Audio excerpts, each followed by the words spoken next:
خوش آمدید۔ آج ہم ایک ایسے شاعر پر بات کرنے جا رہے ہیں جن کا نام انگریزی ادب میں ایک سنگ میل کی حیثیت رکھتا ہے، جیفری چوسر اور 14ویں صدی کا انگلستان۔ جی بالکل، لیکن وہ صرف شاعر نہیں تھے، ایک کامیاب درباری، سفارتکار، سرکاری افسر، بہت کچھ تھے وہ۔ صحیح کہا۔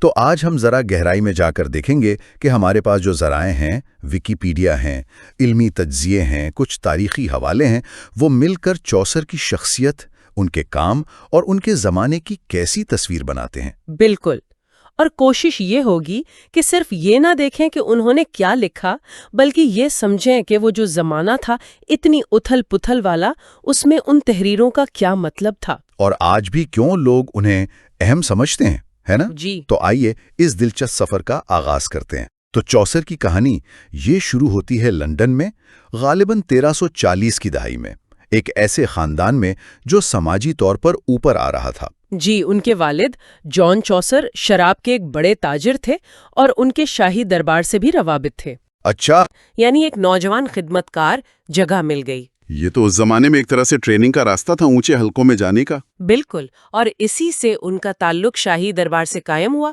جو پھر ساری زندگی رہا۔ اور اسی تعلق نے انہیں 100 سالہ جنگ میں بھی پہنچا دیا، فرانس میں قید بھی ہوئے وہ۔ جی ہاں، اور بادشاہ ایڈورڈ سوئم نے تاوان طے کر چھڑایا۔ یہ تجربات ظاہر ہے ان کی سوچ پر اثر انداز ہوئے ہوں گے۔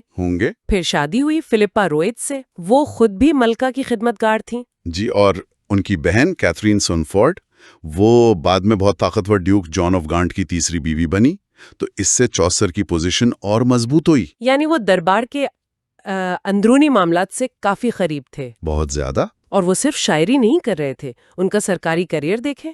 ہاں، وہ بھی تو ہے، کسٹم کنٹرولر رہے لندن کی بندرگاہ پر۔ جی، جو کہ ایک بہت اہم اور آپ کہہ سکتی ہیں منافع بخش عہدہ تھا۔ پھر کینٹ سے ممبر آف پارلیمنٹ بنے، شاہی تعمیرات کے نگران رہے، اور سفارتی دورے بھی کیے، اٹلی، فرانس۔ بالکل، خاص طور پر اٹلی کے سفر بہت اہم ثابت ہوئے ہوں گے۔ وہیں انہیں دانتے، پیٹرارک، بوکاچیو، ان سب کے کام کو براہ راست جاننے کا موقع ملا، جس کا اثر پھر ان کی شاعری میں نظر آیا۔ جی، اور جان آف گانٹ سے بھی ان کا قریبی تعلق رہا۔ ان کی پہلی بیوی بلانچ، ان کی یاد میں ہی تو چوسر نے اپنی پہلی بڑی نظم لکھی تھی، دا بک آف دا ڈچس۔ اچھا، ہاں، وہ ایک مرثیہ ہے۔ جی، اور ان کا انتقال ویسٹ منسٹر ایبی کے قریب ہوا، اور وہ پہلے شاعر تھے جنہیں وہاں دفن کیا گیا، اس جگہ جو بعد میں پوئٹس کارنر کہلائی۔ یہ خود ایک بڑا اعزاز تھا۔ صحیح۔ تو اب ذرا ان کے کام کی طرف آتے ہیں۔ دی بک آف دا ڈچس کا تو ذکر ہو گیا، ایک اور ابتدائی نظم ہے، اینیلیڈا اینڈ آرسیٹ۔ یہ شاید مکمل نہیں ہوئی، اس میں کیا خاص بات ہے؟ اینیلیڈا اور آسٹ اس لیے دلچسپ ہے کہ اس میں ہمیں چوسر پر فرانسیسی اثر کم ہوتا اور اطالوی اثر، خاص طور پر بوکاچیو اور سٹیٹیس کا، زیادہ نظر آنا شروع ہوتا ہے۔ اچھا، یعنی یہ ایک تبدیلی کا اشارہ ہے۔ جی، ایک طرح سے کہانی شاید ادھوری رہ گئی، لیکن اس میں جو اینیلیڈا کی شکایت والا حصہ ہے وہ ادبی طور پر کافی مضبوط سمجھا جاتا ہے۔ اور پھر ایک بالکل ہی مختلف چیز آتی ہے، A treatise on the astrolabe۔ یہ تو شاعری نہیں ہے، یہ تو سائنس ہے۔ بالکل، اور یہی تو کمال کی بات ہے۔ 14ویں صدی کا ایک شاعر اپنے بیٹے لیوس کے لیے ایسٹرولیب یعنی استرلاب، جو ایک پیچیدہ فلکیاتی آلہ ہے، اس کے استعمال پر ایک رسالہ لکھ رہا ہے۔ اور وہ بھی مڈل انگلش میں، لاطینی میں نہیں۔ جی نہیں، مڈل انگلش میں۔ چوسر نے خود لکھا کہ بھائی لاطینی تو سب کے لیے نہیں ہے، وہ چاہتے تھے کہ ان کا بیٹا اپنی زبان میں سیکھے۔ انہوں نے دلیل دی کہ یونانی میں لکھتے ہیں، عرب عربی میں، تو انگریزی میں کیوں نہ لکھیں۔ یہ تو بہت بڑی بات ہے، اپنی زبان کو علمی کام کے لیے استعمال کرنا۔ جی، یہ ایک بہت اہم قدم تھا۔ اب اس کے اصل ذرائع کیا تھے؟ مثال حلا کا عربی کام تھا یا ابن صفار کا، اس پر تو بحث ہے، لیکن اصل بات انگریزی میں لکھنے کا فیصلہ ہے۔ اس سے ان کی عملی سوچ کا بھی پتہ چلتا ہے۔ اچھا، پھر آتی ہے ٹرائلس اینڈ کریسیڈ۔ اس کو تو لوگ قرون وسطی کے رومان کا عروج مانتے ہیں۔ بلا شبہ یہ ٹرائی کی جنگ کے پس منظر میں ٹرائلس اور کریسیڈ کی محبت کی کہانی ہے، لیکن چوسر نے اسے بوکاچیو کے ماخذ الفلسٹراٹو سے لیا ضرور، مگر اسے کہیں زیادہ گہرا بنا دیا۔ کیسے؟ انہوں نے اس میں بوئتھیس کی کنسولیشن آف فلسفی سے فلسفیانہ موضوعات شامل کیے، قسمت کا مسئلہ، انسان کی آزاد مرضی، محبت کی نوعیت۔ تو یہ صرف ایک رومانوی کہانی نہیں رہی، بلکہ انسانی نفسیات اور فیصلوں کا ایک گہرا مطالعہ بن گیا۔ کافی پیچیدہ کام لگتا ہے۔ جی ہے۔ اور پھر ہے the legend of good women. ہاں، اس کے بارے میں کیا کہا جاتا ہے؟ یہ بھی ایک خواب کی شکل میں لکھی گئی نظم ہے۔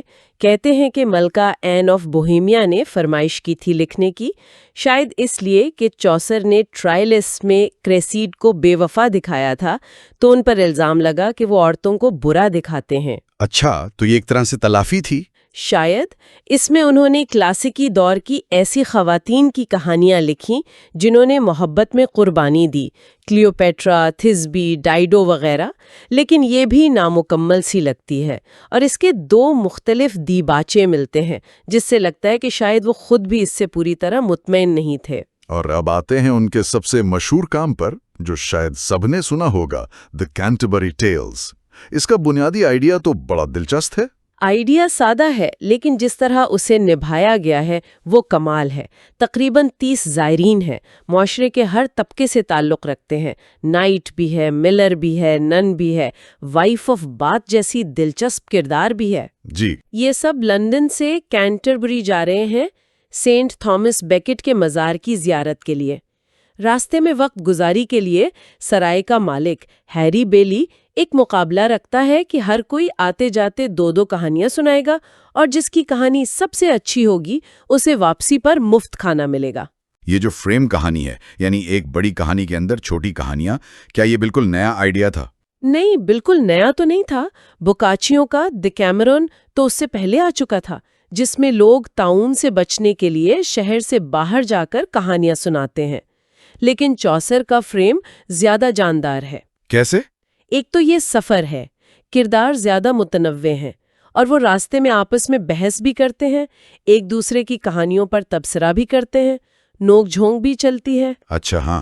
اور کچھ لوگ دانتے کی ڈیوائن کامیڈی کا اثر بھی دیکھتے ہیں، زیارت کا سفر، اپنی مقامی زبان کا استعمال، اور خود چوسر کا بھی ایک کردار کے طور پر کہانی میں شامل ہونا۔ اس کی ساخت اور انداز میں سب سے خاص بات کیا ہے؟ تنوع، ورائٹی، یہ حیران کن ہے۔ چوسر ایک ہی کتاب میں کتنی مختلف ادبی اصناف استعمال کرتے ہیں۔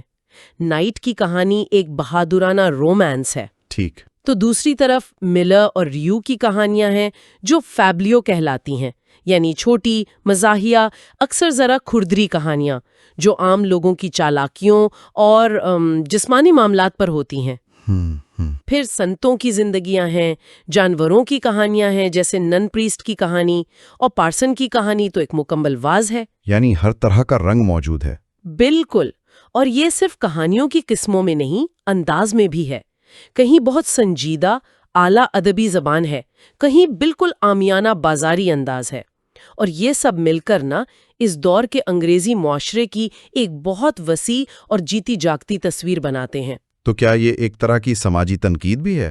یقیناً، اسے اسٹیٹ سٹائر کہتے ہیں، یعنی ایسی تحریر جو معاشرے کے مختلف طبقات، جو اس زمانے میں عام طور پر 3 مانے جاتے تھے، کلیسا، امراء اور عوام، ان پر طنز کرتی ہو۔ اور چوسر کے ہاں طنز کا نشانہ کون زیادہ بنتا ہے؟ ویسے تو تقریباً سبھی بنتے ہیں، لیکن خاص طور پر کلیسا کے وہ نمائندے جو اپنے عہدے کا غلط فائدہ اٹھاتے نظر آتے ہیں۔ مثلاً؟ جیسے پارٹنر ہے جو جعلی مقدس چیزیں بیچ کر لوگوں کو ٹھگتا ہے، یا وہ مونک ہے جسے عبادت سے زیادہ شکار اور اچھے کھانے پینے کا شوق ہے، یا فرائر ہے جو امیروں میں اٹھتا بیٹھتا ہے اور غریبوں سے دور بھاگتا ہے۔ اچھا۔ لیکن دوسرے طبقے بھی نہیں بخشے گئے، یہاں تک کہ چوسر خود کو بھی نہیں چھوڑتا۔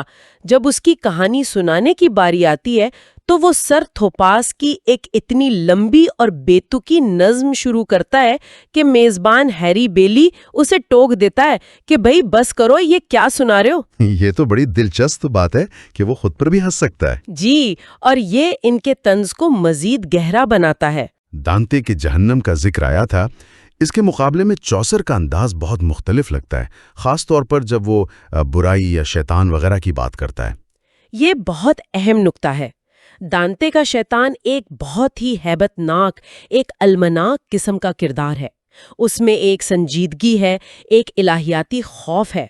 چوسر کے ہاں جیسے سمنر کی کہانی میں جب ایک فرائر مرنے کے بعد جہنم جاتا ہے تو اسے دکھایا جاتا ہے کہ ہزاروں دوسرے فرائر شیطان کے پچھلے حصے میں مکھیوں کی طرح بھن بھنا رہے ہیں۔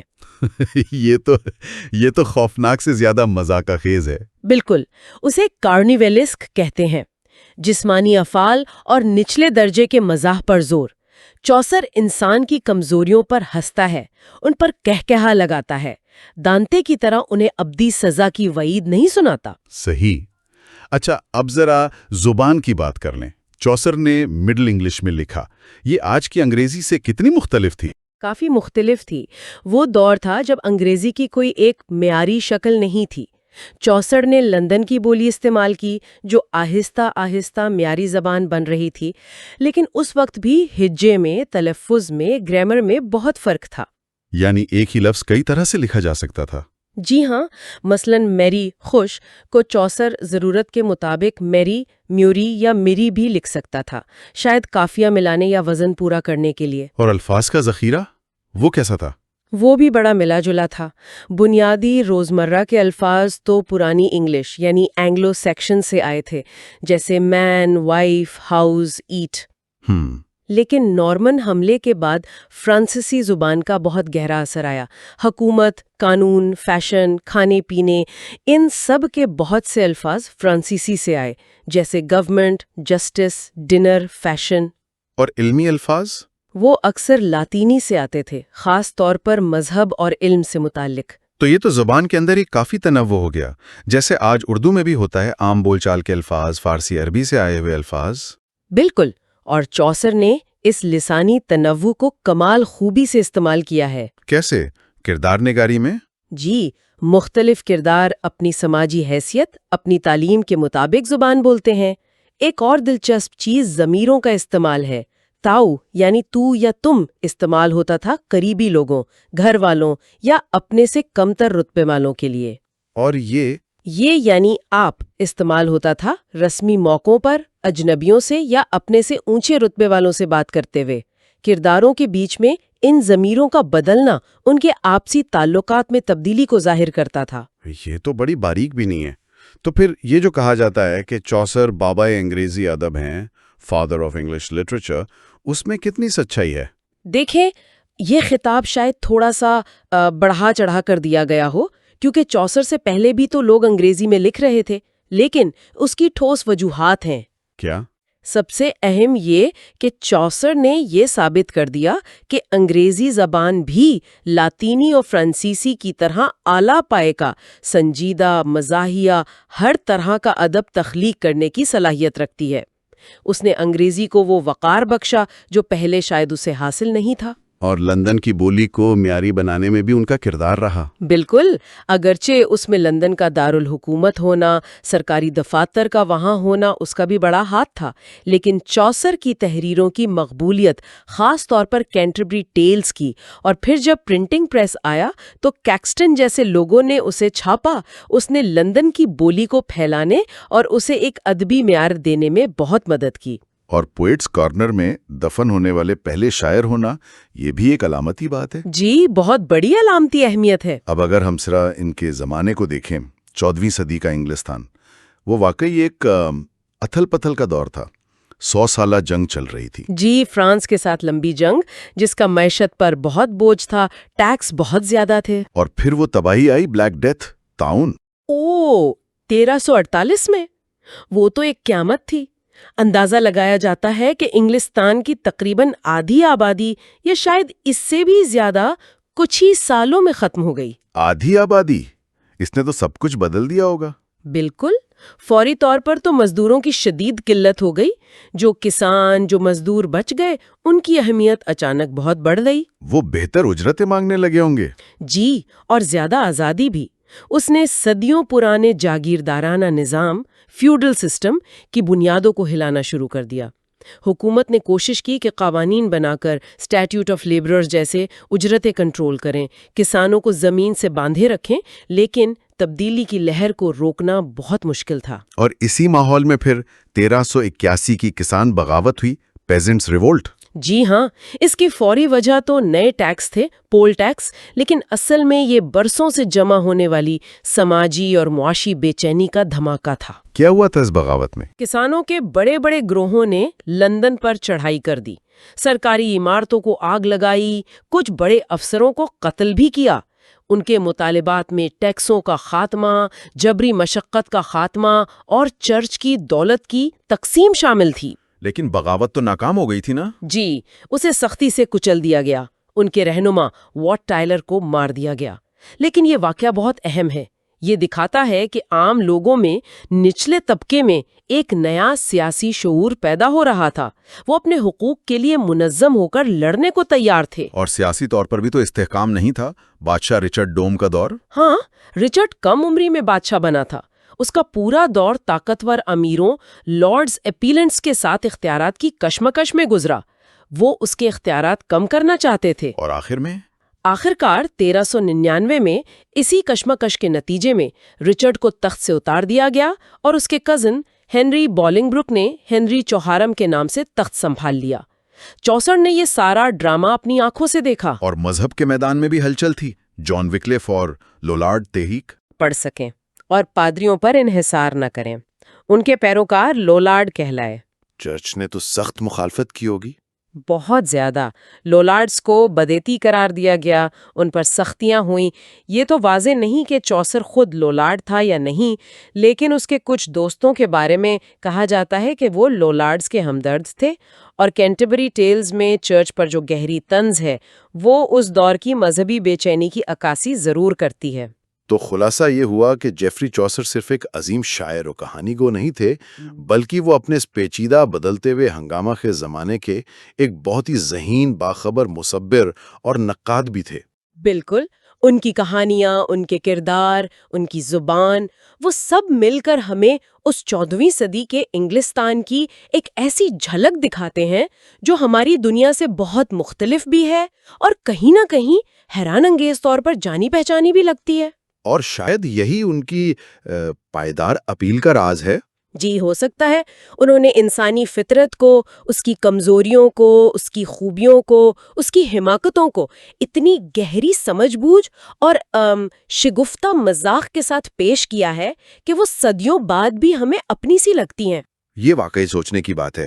کیا آج کے معاشرے میں بھی طاقت، مذہب، سماجی طبقات، انسانی رویوں کے بارے میں چاسر کے جو طنزیہ مشاہدات تھے وہ اتنے ہی متعلقہ نہیں ہیں؟ یہ ایک سوال ہے جو چاسر کی تحریریں پڑھنے والے کے ذہن میں ضرور آتا ہے۔